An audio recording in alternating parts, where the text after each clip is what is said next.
महाराष्ट्राचे मुख्यमंत्री,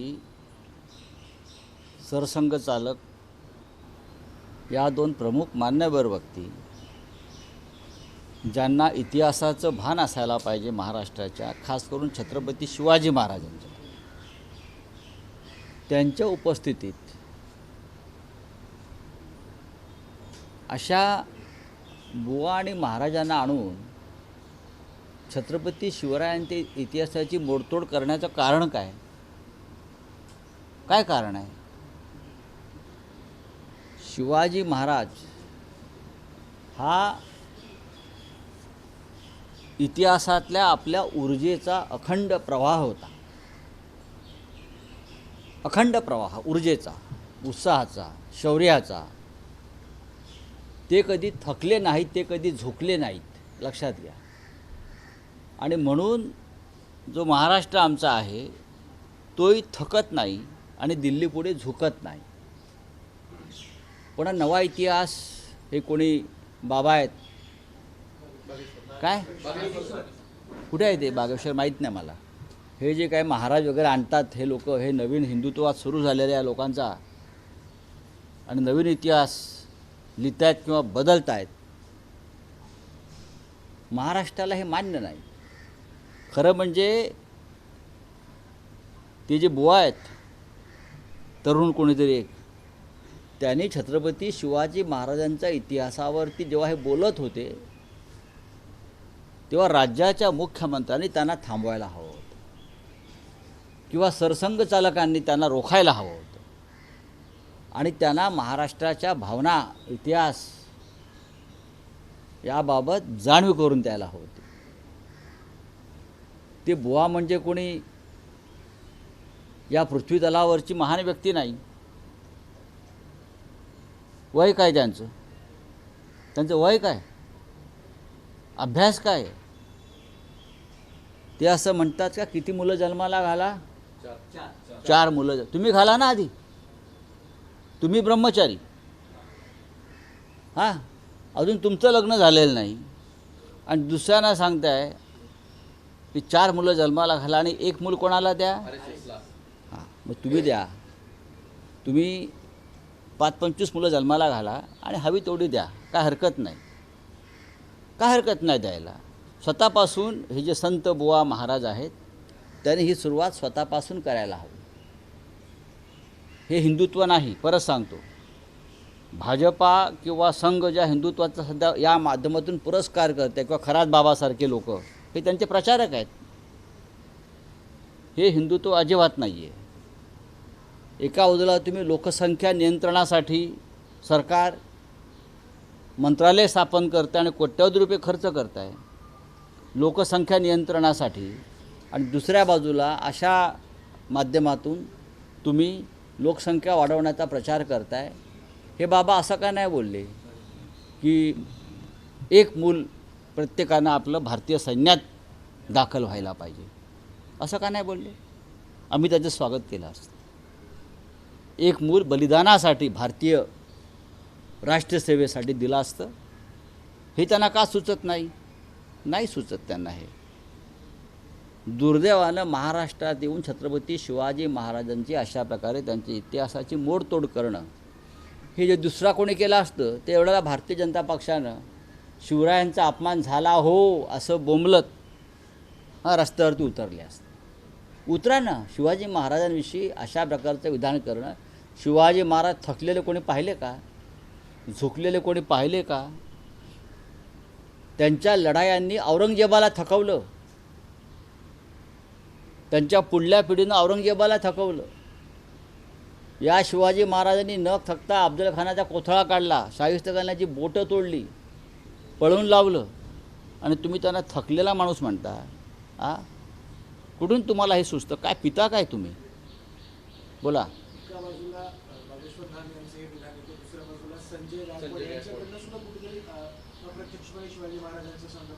नाही बघा की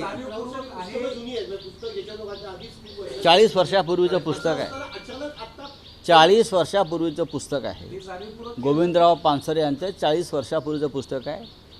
त्या पुस्तकामध्ये कुठेही छत्रपतींची बदनामी नाही. सगळं जाणीवपूर्वक केलं जातं की नक्कीच महाराष्ट्रात आणि राज्याचे मुख्यमंत्री व्यासपीठावर असताना, सरसंघचालक व्यासपीठावर असताना, केंद्रीय मंत्री व्यासपीठावर असताना यांच्या इतिहासाविषयी महाराष्ट्राच्या संवेदना मेलेल्या आहेत.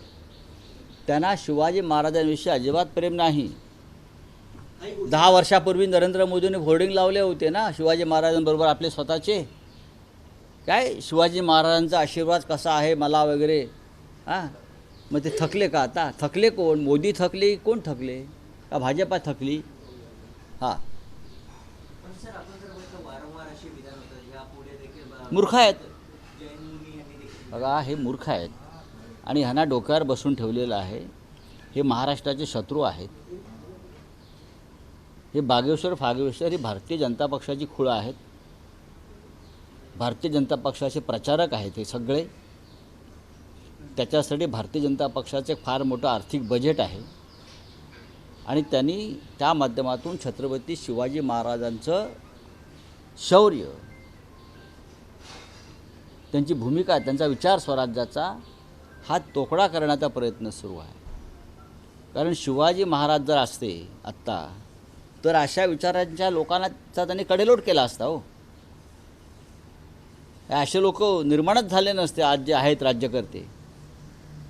हो गया. सर आपण जर बघितलं रोहित पवार यांनी ठीक आहे, चला. संजय जाधव संदर्भात देखील चर्चा होती. काय? ज्या प्रकारे आपचं ऑपरेशन लोटस ज्या प्रकारे झालं तसं पुन्हा एकदा ऑपरेशन लोटसची ठाकरेंच्या जरती चर्चा चालू आहे. काल परभणीची बैठक होती पण संजय जाधव तुमच्या माहितीसाठी सांगतो, आपचं काय ऑपरेशन लुटस काय झालेलं नाही आहे. असे भगवडे प्रत्येक पक्षामध्ये असतात, राजकारणामध्ये असतात. आता आमच्याकडून 40 भगवडे गेले मेंढेच्या नेतृत्वाखाली, ते पळपुटेच आहेत ना.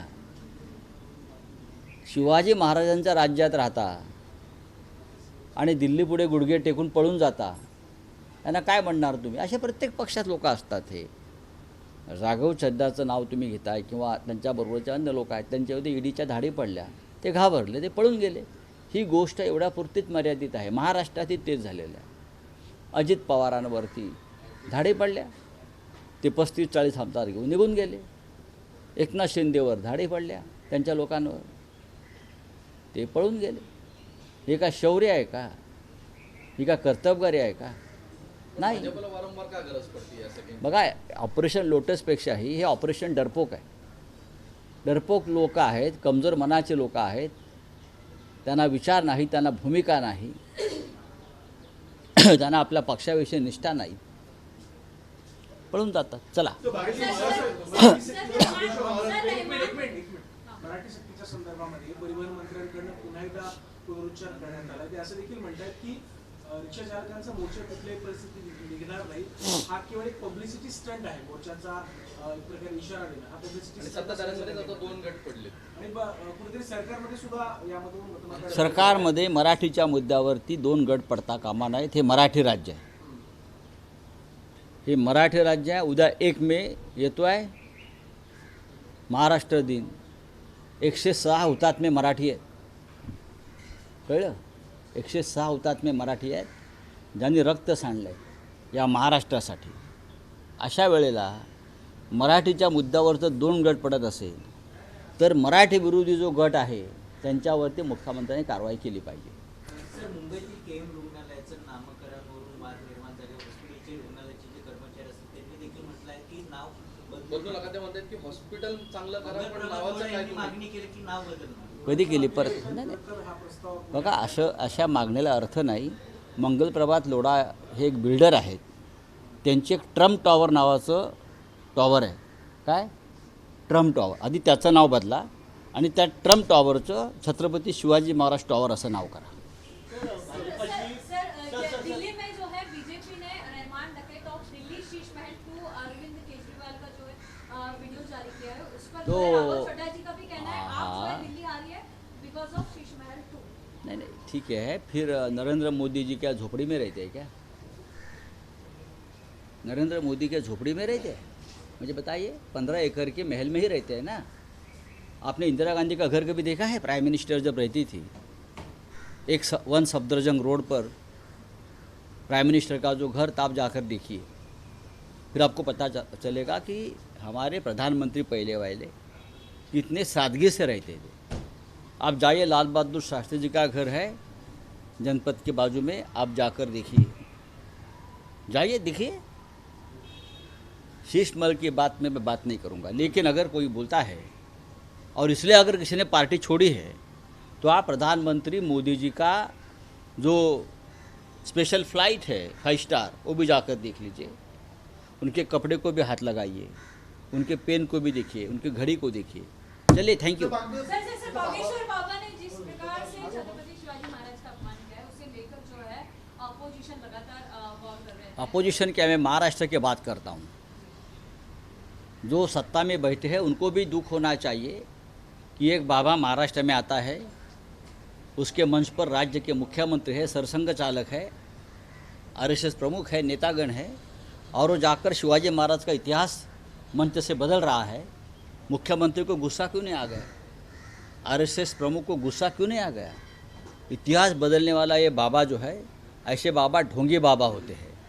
पहले पढ़ाई करो, इतिहास पढ़ो महाराष्ट्र का, शिवाजी महाराज का। शिवाजी महाराज थे, इसलिए आप लोग आज भी हिंदू बनकर जी रहे हो। मैं ये बाबा को कहना चाहता हूँ, बागेश्वर वाले। चलिए, एबीपी माझा, उघडा डोळे बघा नीट।